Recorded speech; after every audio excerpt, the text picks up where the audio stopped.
Hello students, today I will teach you notes making and I will teach you second paragraph for notes making. देखिए second paragraph में क्या लिखा हुआ है ये हम देखते हैं, ठीक है। Sometime begin the natural broadleaf mixed forest of the Himalayas have played a crucial role in the life of the people. जो हिमालय के नेचुरल फॉरेस्ट है वहाँ के लोगों की लाइफ में क्रूशियल रोल प्ले करते हैं ऑफ दैट रीजन, ठीक है ना। In fact the forest are the foundation of the whole economy of hill villages. जो हिल विलेजेस हैं, पहाड़ियों पर जो गांव है वहाँ की ये इकोनॉमी की फाउंडेशन है, ठीक है ना। Foundation of the whole economy, वहाँ की एक आधारशिला है, उसका बेस है, ठीक है। ये फॉरेस्ट का बेनिफिट बताया जा रहा है कि वहाँ foundation of the whole economy, ठीक है ना, of the hill villages. Green leaves and grass provide fodder. ये क्या करते हैं, जो फॉरेस्ट है ये फॉडर प्रोवाइड करते हैं, किसके लिए, एनिमल्स के लिए। तो जो इंपॉर्टेंट चीज लगती है उसको आपको अंडरलाइन कर लेना चाहिए।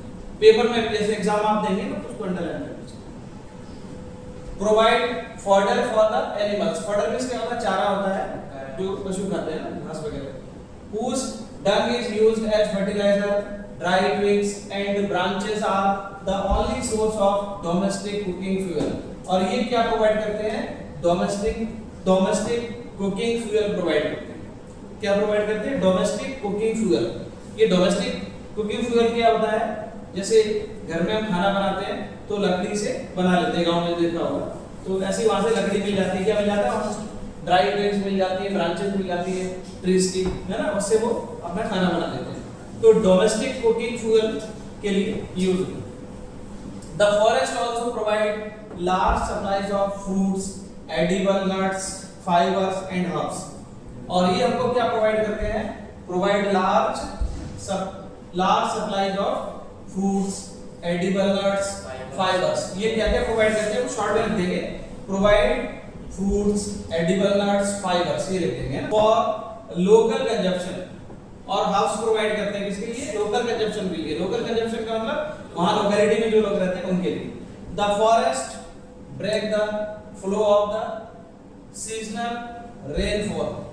और उसमें क्या होता है, सीजनल रेनफॉल का मतलब क्या होता है, रेनी सीजन में बहुत बारिश होती है तो फॉरेस्ट क्या करते हैं, उस रेनफॉल को ब्रेक करते हैं, ब्रेक करने का काम करते हैं, उसको तोड़ने का काम करते हैं। नहीं तो इतनी बारिश होती है पूरे लैंडस्लाइड बहुत सारा हो जाएगा, लेकिन फॉरेस्ट क्या करते हैं, उसको प्रिवेंट करते हैं। तो break the flow of the seasonal rainfall, तो सीजनल रेनफॉल है उसके फ्लो को वो रोकते हैं। आगे लिखे है that lashes the slopes of this mountain range every year during the monsoon. Monsoon season में क्या होता है, जो स्लोप एरिया रहते हैं ना, तो वहां पर क्या है, लैंडस्लाइड हो जाते हैं, है ना, और बहुत सारी संपत्ति का डैमेज हो जाता है। तो दिस क्रिएट्स स्प्रिंग्स, और ये फॉरेस्ट क्या करते हैं, क्रिएट स्प्रिंग्स, झरने वगैरह क्रिएट करते हैं, है ना। और पेरेनियल स्ट्रीम्स, और पानी की स्ट्रीम्स, पानी की धाराएं क्रिएट करते हैं, मतलब वहां पर नदियां, तालाब, ये सारी चीजें क्रिएट हो जाती हैं इस फॉरेस्ट एरिया के कारण से। तो फॉरेस्ट का ये कंट्रीब्यूशन है, ये सारे बेनिफिट्स हैं जो हम अंडरलाइन करते हैं, लेकिन which are vital for the mountain people. और ये जो स्प्रिंग्स हैं, स्ट्रीम्स हैं, माउंटेन पीपल के लिए क्या है, वाइटल है। वाइटल का मतलब क्या है, ये जीवन दान देने वाली चीजें हैं, उनको जीवित रखने के लिए ये जरूरी है, ये सारी चीजें, ठीक है। खाने पीने का मिल जाता है फॉरेस्ट से, और क्या मिलता है आपको, पानी पीने के लिए मिल जाता है, और कुकिंग करने के लिए वुड मिल जाती है, लकड़ी मिल जाती है, फ्यूल मिल जाता है। पीपल एंड देयर एनिमल्स, और एनिमल्स के लिए भी, है ना। During the hot summer months, जब गर्मियां पड़ती हैं तो फिर पानी कहां से आएगा, पहाड़ी इलाके में, तो पानी स्ट्रीम्स वगैरह वहां पर क्रिएट हो जाती है फॉरेस्ट के कारण से, ठीक है। फॉरेस्ट क्या करता है, जब बारिश होती है तो रेन को अपने अंदर ट्रैप कर लेता है, ठीक है, और पानी माउंटेन्स में एब्जॉर्ब हो जाता है जड़ों के माध्यम से, और वो कहीं की जाके तालाब में या कहीं निकलता रहता है, पानी की धारा में निकल जाती है, नदी निकल जाती है उससे ना।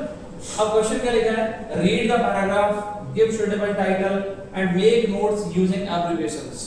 हमें क्या करना है, पैराग्राफ हमने ध्यान से पढ़ लिया, रीड द पैराग्राफ, तो पैराग्राफ हमने पढ़ा, गिव सुटेबल टाइटल। अब हमें समझ में आ गई बात किसकी हो रही है, इसमें फॉरेस्ट की बात हो रही है, तो फॉरेस्ट इसका टाइटल हो जाएगा। टाइटल आपका 2-4 शब्दों से ज्यादा नहीं होना चाहिए, 4-5 शब्द हो जाए, ऐसा नहीं पूरी लाइन एक लिख ली, है ना, इस तरह का नहीं होना चाहिए। दो चार पांच शब्द हो सकते हैं।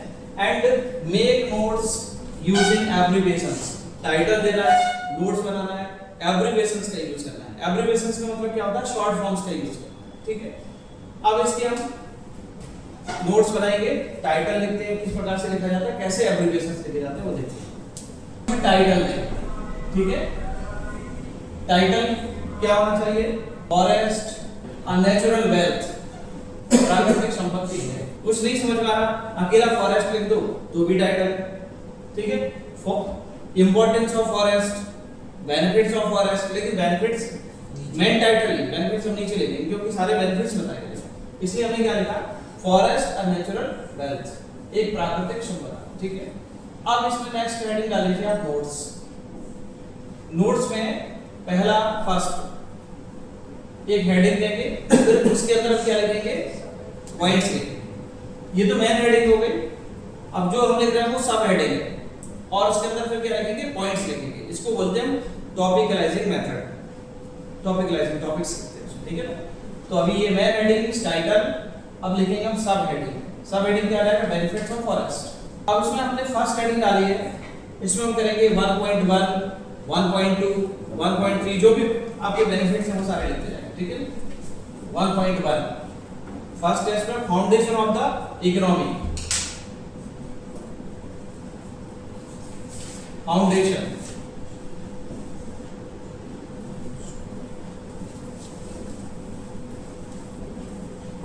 ऑफ द इकोनॉमी,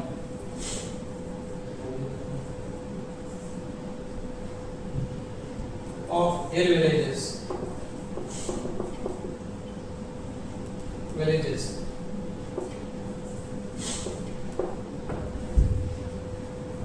1.2 ऐसे जो भी आप शॉर्ट फॉर्म्स यूज कर रहे हैं आप अपने अकॉर्डिंग कर सकते हो, इसको अंडरलाइन जरूर करना जिससे आप फटाफट से लिख पाओ। 1.2 provide fodder for animals, provide fodder for animals, provide fodder for animals। 1.3 domestic cooking fuel, domestic cooking fuel, ये बन गए हमारे नोट्स, ठीक है। नाउ अब हम इसमें यूज करेंगे एब्रिविएशंस को, हमने यूज किया है वो एब्रिविएशंस लिख लेंगे। जो एब्रिविएशंस हमने इसमें यूज किया है ना वो एब्रिविएशंस लिखेंगे। तो हेडिंग आप डालेंगे एब्रिविएशंस, इस प्रकार से हेडिंग लिखेंगे एब्रिविएशंस, ठीक है ना। एकदम क्लियर होना चाहिए सारा, टाइटल, नोट्स, एब्रिविएशंस। कुछ स्टूडेंट क्या करते हैं, टाइटल यहाँ साइड में लिख देते हैं, यहाँ पर नोट्स ऐसे लिख देंगे, आप तो टॉप पे लिखिए, समझ में आनी चाहिए अंडरलाइन। अब इसको टाइटल है, ये नोट्स है, ये एब्रिविएशंस हैं, इस तरह से क्लियर लिखा होना चाहिए आपको, एकदम क्लियर ऐसे लिखा हो, ये एब्रिविएशंस, नोट्स, टाइटल, है ना। अब एब्रिविएशंस हमने इसमें कौन से यूज किए, जो अंडरलाइन किए वो सारे लिख देते हैं नंबर से, ठीक है। जैसे फर्स्ट हमने यूज किया इसमें foundation, second fodder, next provide, और एंड का सिंबल बनाया मैंने, देखो एंड, ठीक है, एंड। और नेक्स्ट कौन सा है, सीजनल, बस ये लास्ट और है, ठीक है। एंड हमने ये लिखा, बार-बार लिखने की जरूरत नहीं, जैसे यहाँ पर भी किया मैंने, तो इसको बार-बार लिखते हैं, एक बार हमने नोट कर दिया। Fifth number seasonal,